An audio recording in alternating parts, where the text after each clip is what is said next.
a lawsuit filed against the San Antonio Zoo. What one family wants after a tree collapsed on them during spring break. Remembering baby Willow, how one community is coming together to help a family that became a victim of domestic violence. A public health crisis, the message from Hays County leaders after a 15-year-old dies from a fentanyl overdose. Sexual assault of a child. How do you plead? Guilty, not guilty, or no contest? No contest. Our top story now at 5. A former cheerleading coach enters a plea deal. 36-year-old Robert Katara and his attorney made the deal with the state attorney's office. He was charged with sexually assaulting a student who was 16 years old at the time. KENS 5 reporter Troy Kless joins us live outside the courthouse this afternoon. And Troy, the details of this case, disturbing. That's exactly right, Deborah. Well, Katara was arrested back in 2020 after the victim told police that she was assaulted when she was 16 years old. Now, according to this warrant, it states that Katara knew the victim since she was just 10 years old. But today in court, Katara pleaded no contest to charges that include sexual assault of a child, burglary of a building, and theft. Now, according to an arrest warrant, it says Katara asked the victim to help with younger children at a lock-in at the gym. When the victim arrived, instead, the two left the gym and Katara took her to a nearby hotel where the warrant says he gave her alcohol and had sex with her. The warrant says that this became a regular occurrence, and in a separate time, the warrant says Katara asked the victim to babysit his child while he was at work. Instead, he didn't go to work and had sex with the victim while his child was playing on the floor in the same room. A witness also told police that he walked into Katara's gym office and found the victim sitting on the defendant's lap, and Katara did not have any shorts on. So the no contest plea means that Katara is not admitting guilt, but he is not offering a defense. Katara's defense attorney told me that he will ask the judge for 2 years of probation. However, he could face up to 12 years behind bars. Either way, he's going to have to register as a sex offender. His next court appearance is scheduled for June 14th, where we'll learn the punishment. For now, we're live at the Kadena Reeves Justice Center. Troy Kless, KENS 5. Thank you, Troy. An update tonight. A family that had a tree come crashing down at them on the San Antonio Zoo has filed a $1 million lawsuit. According to the complaint, Crystal and Libido Rodriguez are suing the Zoological Society and Alamo City Arbor Care over injuries their two children suffered. The tree fell on the family March 15th, as many people were visiting for spring break, including the Rodriguez family, who was visiting from Temple. According to the lawsuit, the tree branch that fell weighed up to 2,000 pounds and caused serious injuries to the couple's daughter. The suit places blame on the zoo and tree maintenance company for not treating the tree. It also claims the incident will have long-lasting effects on the entire family. Just a short time ago, the San Antonio Zoo issued a statement that reads in part, "This was an unfortunate accident that was not caused by any action or inaction by San Antonio Zoo or its employees. We look forward to demonstrating that through the legal process." Just hours ago, family, friends, and community members gathered at St. David Episcopal Church to mourn the death of Willow Grace Clare. A victim of domestic violence, 11-month-old Willow was stabbed to death at a home on Robin Hood Place. Her mother and 2-year-old sister survived the attack. The accused killer remains behind bars. And as KENS 5 reporter Zach Briggs explains, the family is not alone on their road to healing.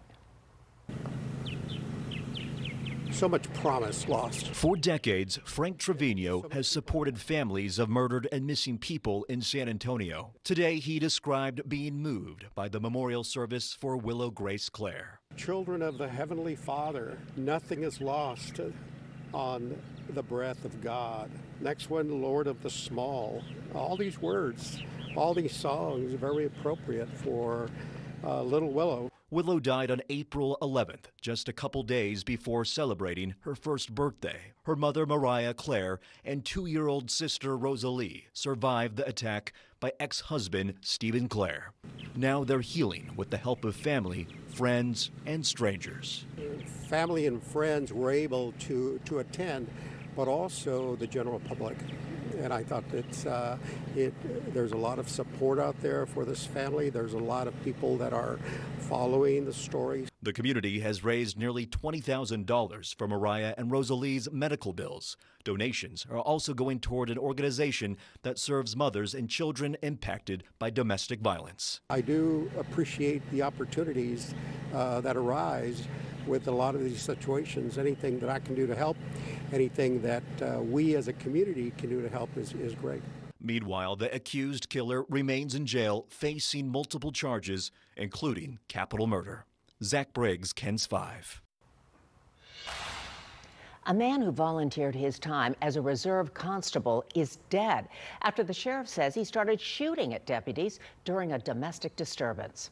That man was 39-year-old Jake Pawlak.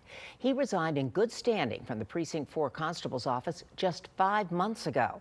KENS 5 reporter Sue Kalberg has more on the fatal confrontation. She is live off Wilderness Oak in North Bexar County. Sue. Deborah, a former co-worker in the constable's office told me that Pawlak used his military background as a trainer, helping other first responders sharpen their medical skills. He says everyone there is just sad for everyone in this case. Sheriff Javier Salazar says 2 of his deputies responded to a verbal domestic disturbance around 10 last night. Salazar said when the wife answered the door and stepped outside, the situation turned threatening. You could hear what appears to be the sound of a gun being racked, a rifle being racked inside. The female reacted very quickly, and she then moved away from the doorway. The deputies took cover. One of the deputies followed her around the side of the house. Subject is here. Subject is here.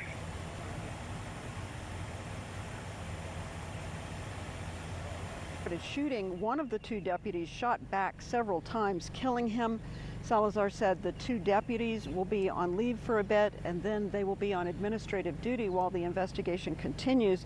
He also said he's just relieved that the 2 deputies, the wife, and the 2 children who were inside the house at the time are all okay. Live in North Bexar County, Sue Kalberg, KENS 5. Sue, thank you. New tonight, a Hays County man is arrested and charged in connection to a fentanyl death. The victim was only 15 years old. Hays County deputies and EMS were called to a home in Kyle on April 11th.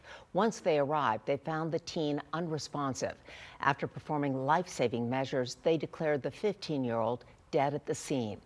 Deputies were able to find and arrest Jaquel Deshawn Ray the same day. In a news conference this afternoon, officials say this is an issue they are seeing way too often. In 2022, 40% of the overdoses in Hays County involved children under the age of 18. People are deliberately supplying our children with this drug, and we face a public health crisis. Ray has been charged with delivery of a controlled substance to a minor and felony murder. His bonds total $400,000. Authorities in Atlanta are searching for a shooter who killed 1 person and hurt at least 4 others. Police say gunfire broke out in a medical office this afternoon. 24-year-old Dion Patterson was seen on security cameras walking into the building. All of his victims were women. People in the area ran for cover as law enforcement swarmed the building to track down the suspect. We saw some cop cars coming up and people rushing into the building. They had some pretty heavy-duty gear, assault rifles and riot shields, things like that. And then more and more just kept showing up until the whole street was just flooded with police. The White House press secretary commented on the latest gun violence during Wednesday's briefing, saying the president is frustrated about what we're seeing in our communities, our schools, and our churches. All right, Deb, let's talk traffic real quick. We have a handful of incidents to get